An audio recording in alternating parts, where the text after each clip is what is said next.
Welcome all of you to the InnoFact Show Asia Pacific 2021. We are all glad to have you on board and also our speakers. I would like to introduce our keynote speaker, Ms. Heidi Gempel, who's with here us today, and she'll talk about the future of hospitality and give out her insights. I would just like to take a minute to introduce her. That Heidi Gempel, in her pursuit to assist the hoteliers and owners in optimizing the hotel performance and creating some amazingly extravagant and personalized guest experiences. Heidi has researched, studied, practiced, and applied cutting-edge revenue, marketing, and sales strategies for the hospitality industry. The keys Heidi will be sharing with you today have been developed and refined over the last decade with her clients across the Asia Pacific region, so that you today can be empowered and educated as you attend this event. Heidi is also representing HSMAI Asia Pacific this morning. She has been the facilitator for the HSMAI Asia Pacific Revenue Management Advisory Board since it first started in 2014. HSMAI is the largest and most active hospitality sales and marketing association in the world. HSMAI is a 90-year new professional non-profit association with over 7,000 members in 41 countries, and also is committed to growing business for hotels and their partners, and is the industry's leading advocate for intelligent, sustainable hotel revenue growth. The association provides hotel professionals and their partners with industry-wide recognized certification, tools, trainings, insights, and expertise to fuel sales, inspiring marketing, optimize revenue, and facilitate conversations that shape the industry. So please get ready to meet Heidi Gempel, and welcome to the stage, Heidi Gempel. Over to you now. All right, good morning, everyone. It is a great pleasure to be here this morning and to open up this conference with a keynote to all of you. So unfortunately, the chat box is not working. That is what we would usually use to get to know you a little bit better. So I hope that as you join from across the Asia Pacific region and beyond, I understand there's we've had registrations from all the way from America and even Europe and the Middle East.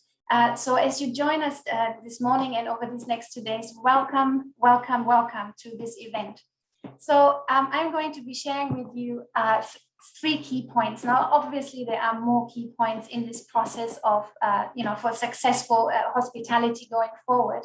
But I really would want to share 3 of a 5-step process that really stood out for us over these last decades in working with our clients on how to improve and how to really make the hospitality future-proof and successful for the future.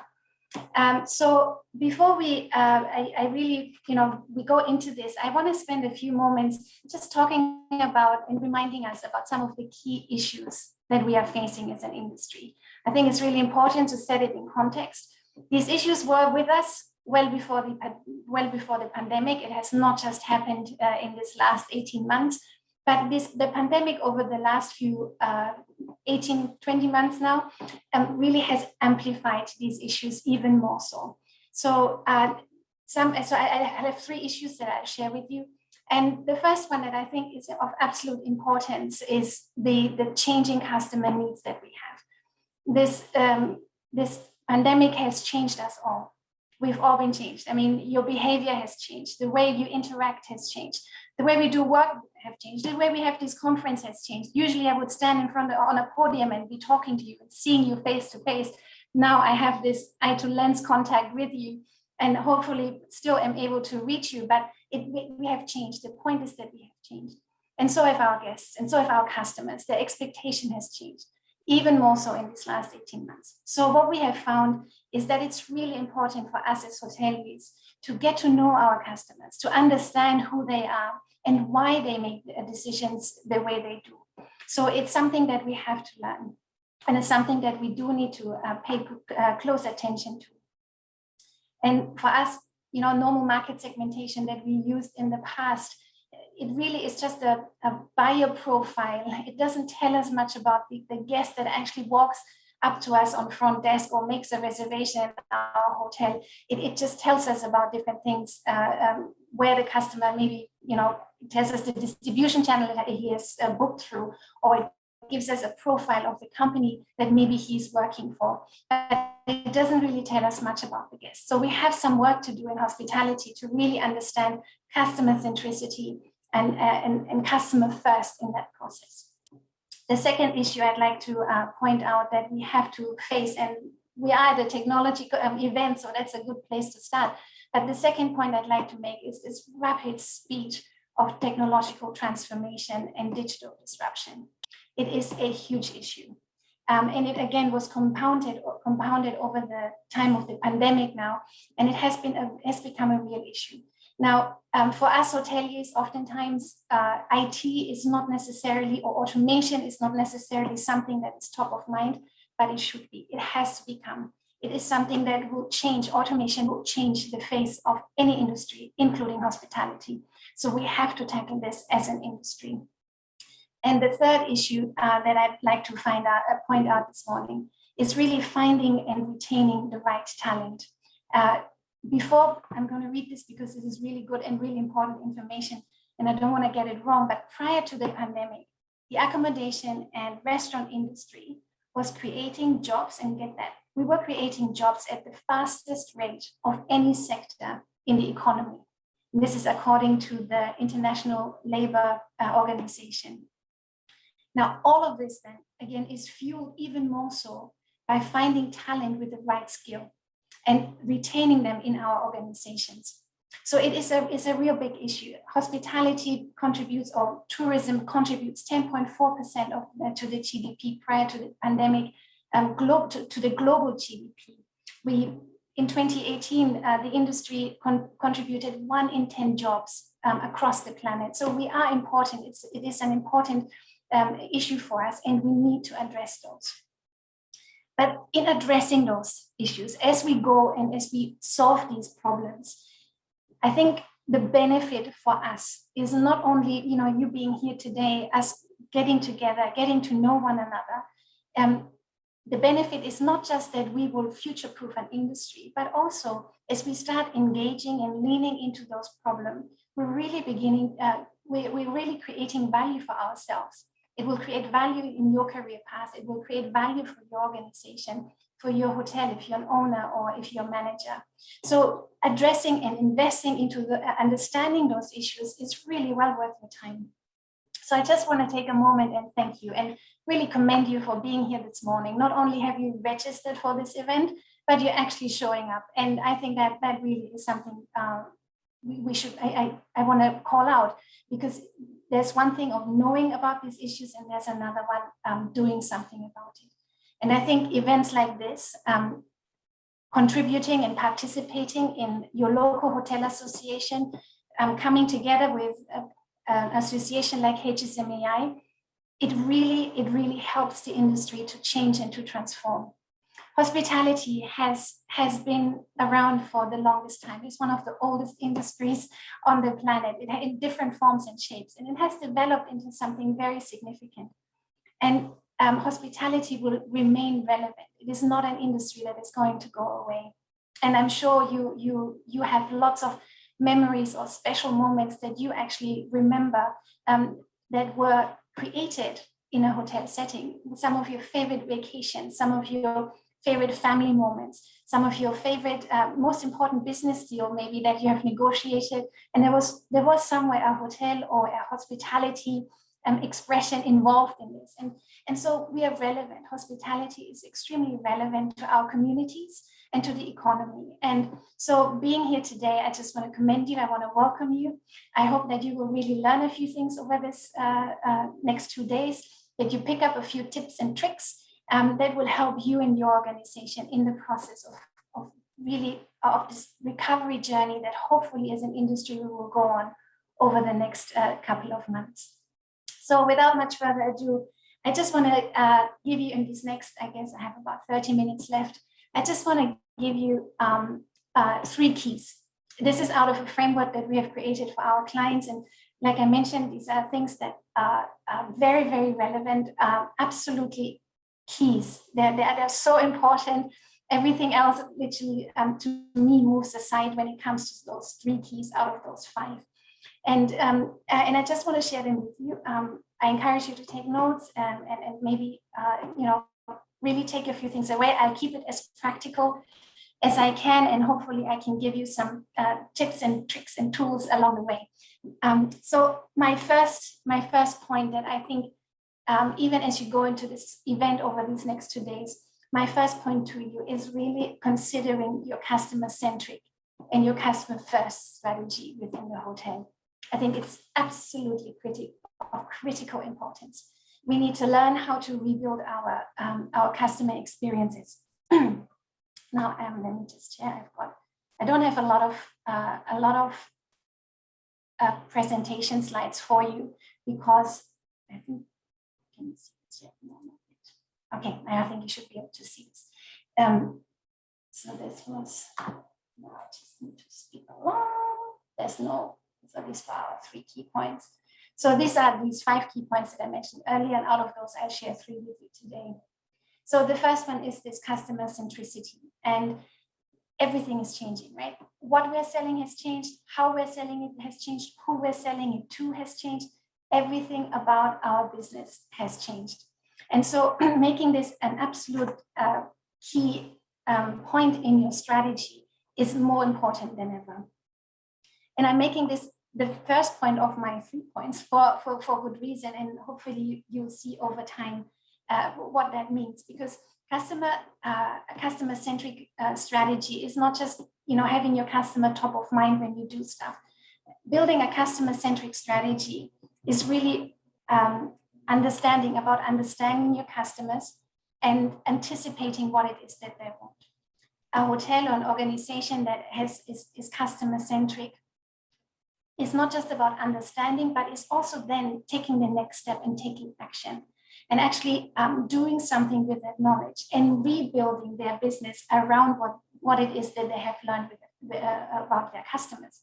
And this is where I think the difficulty comes in, because as you go down that path, you will realize that some of the things that we're doing in our hotels has to change, has to adapt. And so this is the complexity of it, is part of that. So this is why customer centricity is important, and what it is. Now, I want to give you 3 very practical tips as to how you actually go about this. So how can you rethink about building your own customer experience? These are templates we have available for you. So at the end of the presentation, there is an email address and a phone number. You can just text me 1 word and I'll send them to you, absolutely no problem. We've also issued a white paper with HSMAI. I've written one that encompasses this, and I'd love to share this with you. So no need to take any pictures or anything like that. But the first thing that I'd like to share with you, first tool that I think is really important, is that you start looking at a customer journey map. Now, I have here a customer journey map that we have built for. This is not for a hospitality client, but it was for a retail client. So basically, a customer journey map encompasses every touch point that the customer has with you as a brand. And as he goes on that journey of making a decision of, I need to travel, I need to stay somewhere.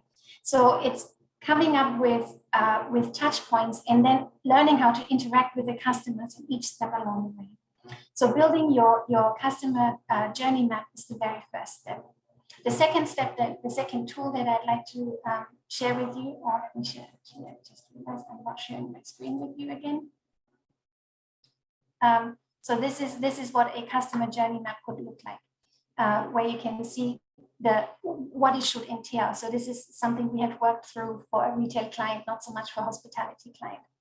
So then the second thing, the second tool I want you to take away is once we know how a customer is planning and going about, and the motivation and behavior, we should look at building a persona around that.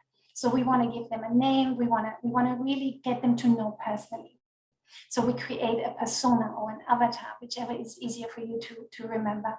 And that's really important in that process, because then as you begin to really give your clients names and you understand their behaviors and their motivation, you then can start creating very tailored customer experiences that are addressing those needs.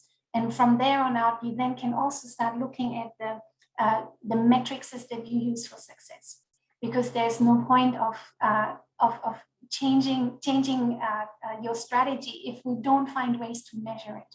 So it has a far-reaching process, and there are more steps to it, but these ones are really the key, most important ones. Your customer journey map, your customer persona, and your product development that fit those customers. This would be the first 3 steps I would want you to take away. So you may have some questions and you may think like, oh, but this sounds really complex and very complicated. The answer to that is yes and no. It is very complex, but it does not have to be complicated. So there are processes available, there are ways to do this.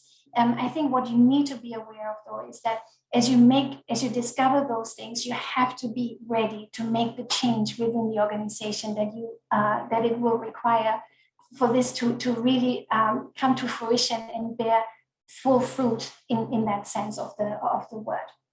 The other question we sometimes get is, is it not enough to just share to just use my existing market segmentation? And I mentioned earlier, market segmentation really has been built around buyer profiles rather than guests. So your market segmentation may help you in many ways segment your sales teams and how they approach these larger accounts, but it doesn't necessarily address understanding your customers.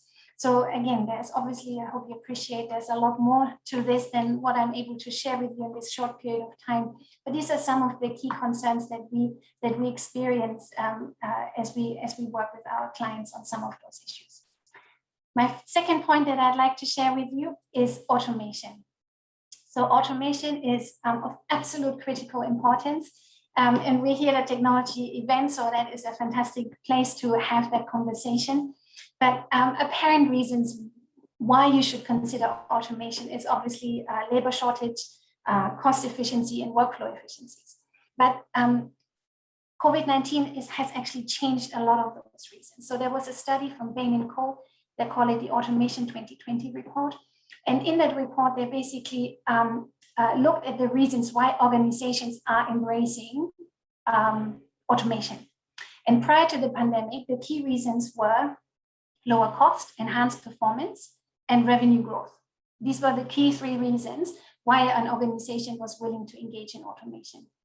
Since the pandemic, those reasons are no longer the most important ones. The reason organizations in other industries as well, the reason they're embracing automation now have become improving the customer experience. So point number 1, what we just talked about, improving business continuity. So because we had all these disruptions with supply chains and things like that, need for easier generation of insights. Analytics, really, really important. It is all about understanding our customer. And the other one from a strategy point of view is just they want to be able to lower the risk that they have in their business. So automation really has come from creating efficiencies to actually help reinvent a business or an industry. And that is really when you consider over these next 2 days, you consider all these options and you listen to all these wonderful speakers, that you really consider how can automation improve my business flow, my business, and help me reinvent my customer experience. So what is information? You've just seen the screen. What is automation? You've just seen the screen. It really is as simple as that. Automation, I include all of it. And my apologies to all the technologists out there. It may be very crude and very simplistic, but really automation is, I would include robotics, AI, machine learning, process automation, all of that. Anything that automates a process like what I've just shown you on the screen, that is really what it is. So I just want to give you, again, 3 practical things you can do in this process of automation. And some of the things maybe as you have discussions with some of the vendors and opportunities and colleagues over these next 2 days that you can consider. Number 1, really assess if your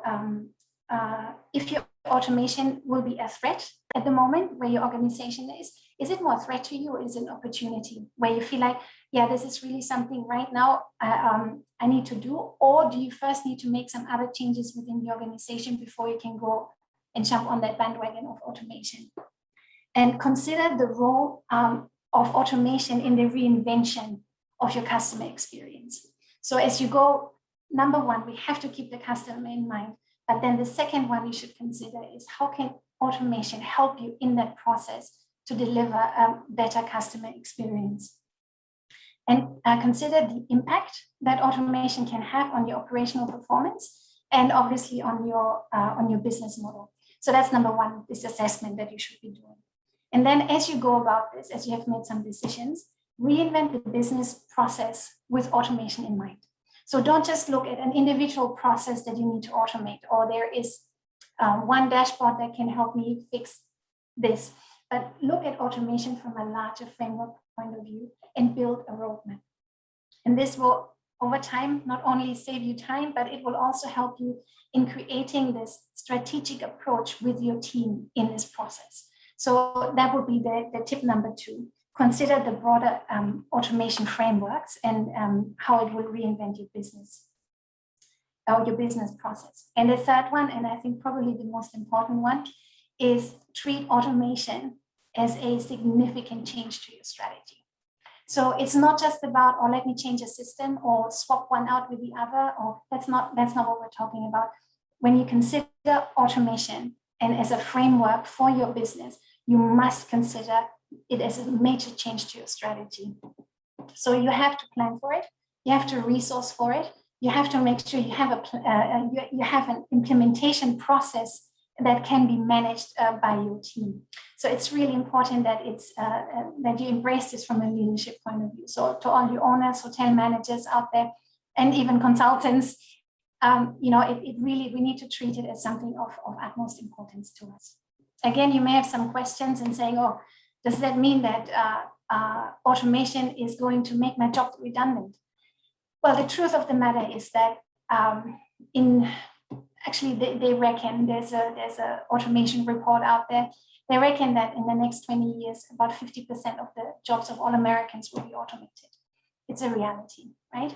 They reckon that right now, 40% of the transactional work in your finance department in the hotel can actually be automated. So will it have an impact on your labor force or on the amount of people that you need? Yes. But if you are an employee or if you look for a career within the industry, this mustn't turn you off, because it is really something that you can use to fuel your growth and to help you grow as an individual in these individual aspects of automation. So will it maybe make some of those jobs right now that are very manual and very routine that can be automated? Will it make those ones redundant? Yes, it may. But at the same time, it gives the people who do those jobs really the opportunity to upskill and reskill. So, and before I go into my third point, I just want to take a moment, and I want to take you back about 21 years, because that's when I landed on the shores of Phuket, and I became the first revenue manager of at the time, it was one of the largest resorts in Thailand, in Phuket for sure. And I was the first revenue manager, and there were absolutely no processes. And I had to spend a lot of time building processes and coming up with frameworks, because I had very little training available to me. And it was just something that I really enjoyed doing though. So then within a few years, it happened very quickly. Within a few years, I had to build the same frameworks, or even better frameworks for the regions, for the hotels in my region. There were 16 hotels at the time. And then about 15 years ago, I joined HGE International in Thailand, which is a major regional player, by now an international player.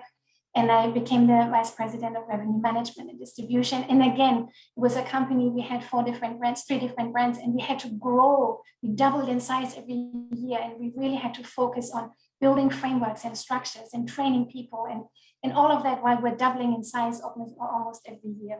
And then when I decided to set up my own company, it was really because with that heart that I want to be able to reach out to the community of the industry, to say, what can we do as an industry to come forward for independent hoteliers as well as the owners and smaller hotel chains, and help them build this. So I think that's really a little bit of my story. And then in 2014, the president of HSMAI approached me, and she said, I'd like to really start this advisory board of the revenue leaders here in Asia Pacific. Will you help me? And so we built that team, or that first board of the revenue leaders in the Asia Pacific region. And we started to have some really good discussions, and we delivered some amazing conferences that some of you may have been to.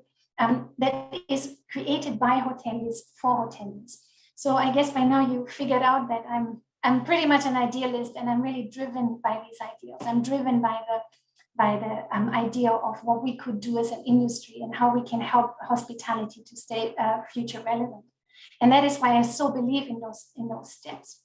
And so as I share with you my third and last step in this process, it is a little more abstract, maybe not as tangible as what we would have seen in with the automation and customer centricity, but it's something that in a lot of other industry has become an absolute critical component in product development, in process development, and even in business model development. And that is the issue of intentional innovation. COVID has forced upon us the need to innovate intentionally, or to innovate, period. We have, in these last 20 months, we have developed completely new business model, if you like. As our economies shut down, as our countries shut down, as our cities shut down, the hoteliers, we got very creative, and all of a sudden we rearranged the kitchens that we had available, the restaurant space that was no longer needed. We expanded this and we built new revenue streams. And that is something that is innovation, and it was forced upon us. But it proved the point that there is room and there is need for us as an industry to make innovation intentional in the process. So it is actually, so this is really why innovation is so important. But what is innovation? Now I want to just put it out there.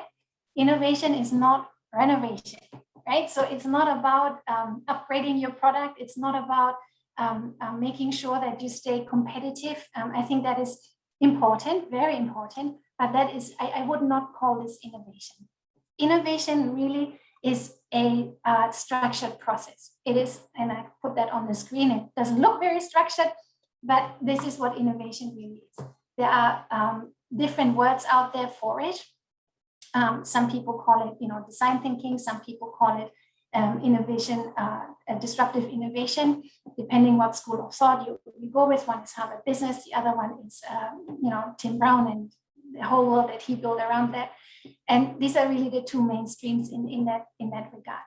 But innovation is a structured process. The point here is really that we have to make it part of our strategic approach in hospitality. Particularly, again, it's a leadership issue first and foremost. We need to learn how to do it. So,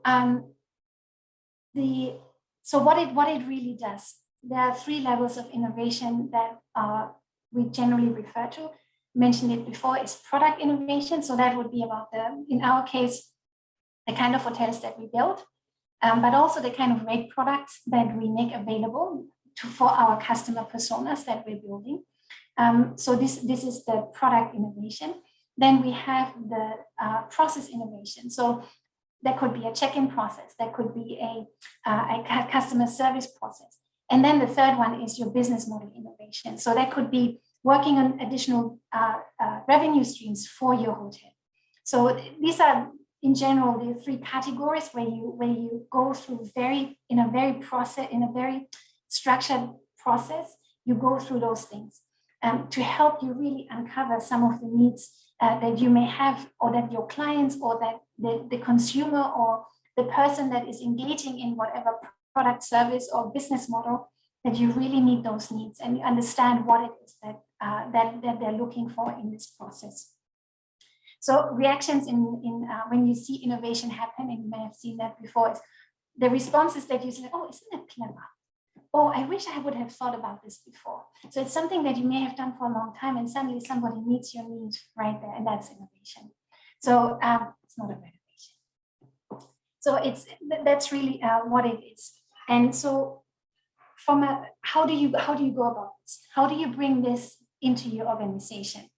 And the answer to that is obviously there are lots and lots of resources out there for you to learn about design thinking, to learn about innovation, fantastic books, there are workshops, all of that is available. But what we have found as the most successful way of implementing or becoming intentional in the innovation process is really working with someone who comes alongside you, who helps you through the process of workshops and helping your team along in that process, mentoring you through the process of innovation until it really becomes part of your culture, because that is really necessary. And hopefully by now you can also tell that it is a very structured approach to my 3 points. But the first one we have to keep in mind are our customers. That is just absolute priority number one. The second one, we have to learn to do that with and be empowered through automation. Excuse me. Through automation. And then the next step is really making that intentional innovation part of your everyday culture. So I just want to show you that process now. So we have worked with clients over these last decade in my own company. Before that, even with my, I developed it over that time, right? But this is really the process that we're taking them through. And out of those 5 steps, the first 3 obviously we went through today. The one we won't have time for is that leadership transformation, which is a process of really coaching and understanding, and some of the more strategic process developments that is required for the leadership, the ownership of the organization. And the last portion is really the mentorship and the coaching through that process.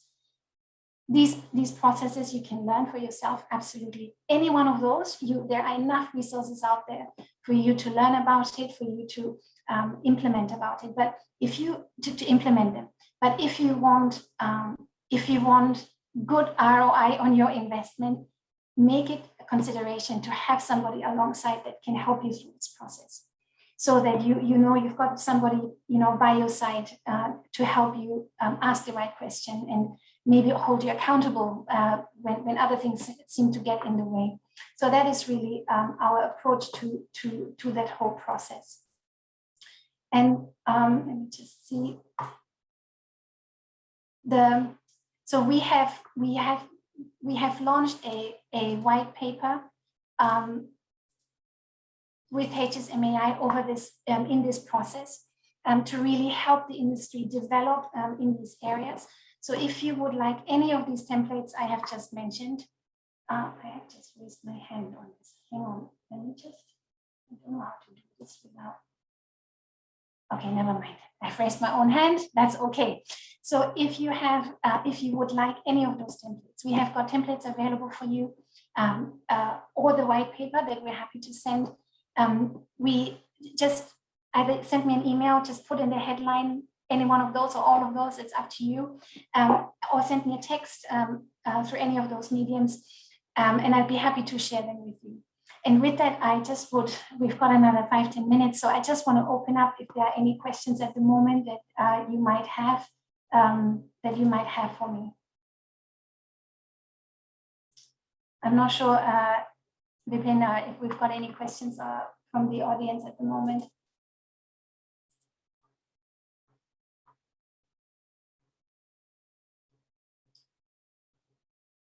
Okay,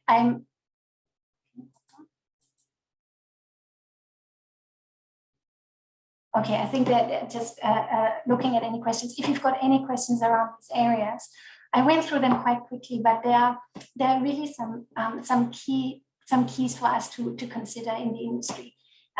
Any industry is struggling with the same issues. I'll be very honest, right? Every industry is in the same boat, but we need to find solutions that are relevant for our industry. Okay, so there was a question that says how to predict changes in consumer behavior and habits. Well, this is that process, right? Of engaging, building that customer journey map. You need to look at how does a customer engage with in the process of making a hotel reservation, a flight reservation, any kind of in hospitality, so or travel. So the way to go about this is really to interview.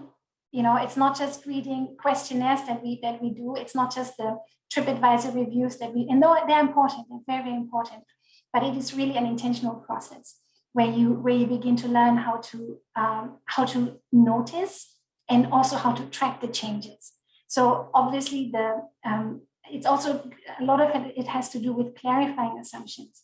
Because if you've never engaged in this process actively, I would suggest that we have a lot of assumptions what we think a customer is doing right now.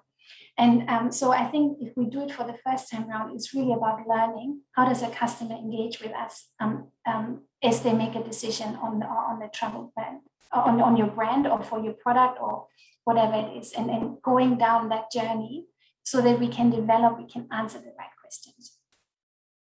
Some of the ways is interaction for on your social media, the interaction on your website. If you keep having the same questions, maybe it's something that the customers are looking for.